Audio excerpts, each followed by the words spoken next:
Alright, I'm gonna cut the bullshit. No beating around the bush for 30 minutes talking about how the grass blows to the east at a 90-degree angle, or how the fish AI is revolutionary. The Last of Us 2 is the most controversial game I've ever played, leading to its release. And before I talk about the game, I have to state that I actually played the fucking game. Before playing this game for a whopping 32 hours, I was pissing my pants all the way up to its release. Before The Last of Us 2 launched, a lot of things were leaked, and they were pretty major leaks. And like everyone else, I hated this game after seeing those leaks and refused to buy it. But as the launch started getting closer and reviews started to come, I decided I was going to get my own opinion. And hey, if the game was as bad as I expected, I would get a good video out of it at least, right? This was the original video thumbnail that I made in advance, and I was going to do a speed review of me hating the game. I completely had low expectations and already kissed my $60 goodbye expecting disappointment. I even told my friend to hold off from buying it because of some of these leaks. So like the hero I am, I stayed up for the release and finished it so I can make this video telling you why you shouldn't buy The Last of Us 2. But then I played it, and I enjoyed it. Before I discuss this game though, I want to address something nasty in the community. The Last of Us 2 is a 32-hour game and my ass no life this motherfucker while people put up reviews in the first 3 hours. It's insane to me how certain gamers will label people who have positive things to say as fanboys or shills, yet they'll follow this bandwagon that The Last of Us 2 is terrible because of the leaks and attempts to be woke without playing the game for context. Bro, dude, this game is like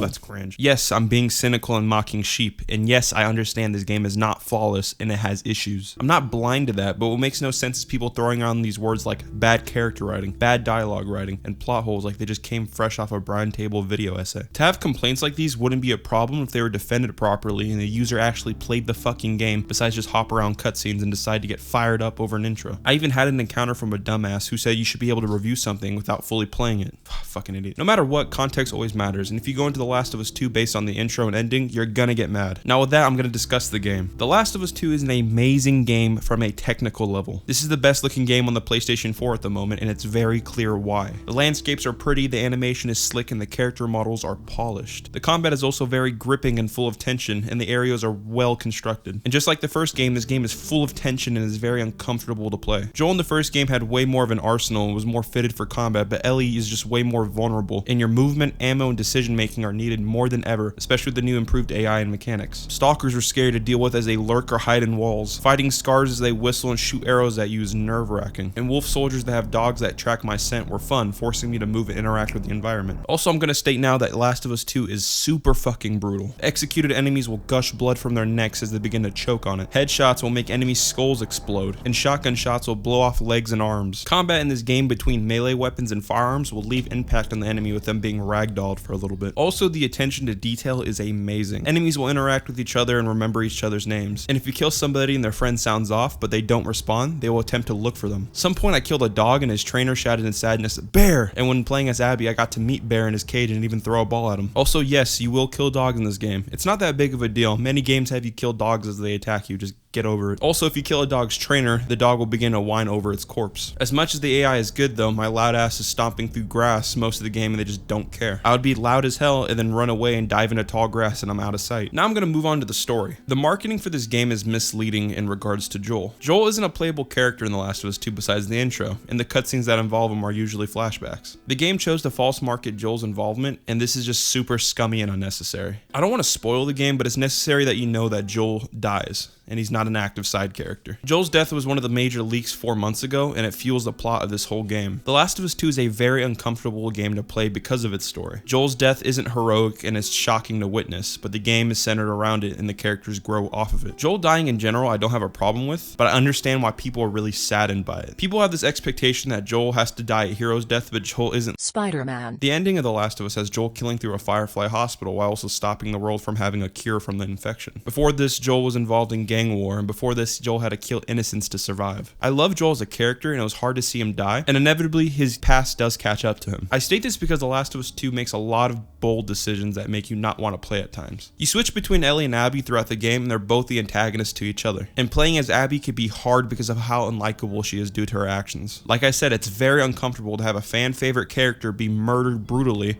then as a player you're forced to play as the murderer. And when playing Abby, the game builds up side characters from her perspective and attempts to make her likable, but it's poorly executed. No matter what, Abby is not fun to play, as you don't get attached to her like you did to Ellie and Joel. The Last of Us 2 is filled up with flashback sequences between both Abby and Ellie. As a player, I understand why Abby did what she did and where she stands as a character, but this isn't until the end of the game, and for a lot of people that's gonna take some serious patience. I fucking hated Abby after Joel's death, and I didn't want to learn anything about her, but you were forced to, and while she's still unlikable, I understand why she feels the way she does, even if I don't agree with it. Ellie is also very different from the last game. Ellie is a mature teenager who is very awkward and preserved, unlike the previous game where she spewed curse words and was expressive. Her relationships to characters are confusing, and to see her in the flashbacks and then transition to her modern self is jarring, seeing how much she has changed. And even though Joel is dead, he always lingers around Ellie, and we learn more about their relationship through flashbacks, in good and bad ways. Ellie is more complex, and her progression is interesting. Also, the side characters in this game start to grow on you as well, but the game quickly reminds you how fucked up the world is. Side characters die brutally and abruptly while still developing, and when it's from another side character from a different perspective, it feels weird and sad. The world building from both perspectives are also very different. Ellie is in a revenge plot while Abby is in a war between two factions, the Wolf and Scar, as they battle for territory. Ellie doesn't care about the war and just has a revenge objective, so we learn more about the war through Abby. It's hard to go into more detail without major spoilers, but I'll end this video by saying The Last of Us 2 is not a fun game about killing bandits as you become a family like the first game. It's a dark story building around moral themes such as an eye for an eye going too far and how the past will always catch up to you. The execution is sloppy, and attempting to make Abby likable is very awkward. But this game isn't just terrible because the characters you like die. This game has no comparison to the Far Cry games in terms of story, and it shouldn't be tarnished as lazy and stupid. It's an uncomfortable and unlikable story that chooses to tackle themes instead of player enjoyability, but it could get dark and annoying as the plot armor really does start to play a part in this game. That's my quick thoughts on this. I'm interested to hear your perspective. I plan to do a more in-depth spoiler video that won't be so vague.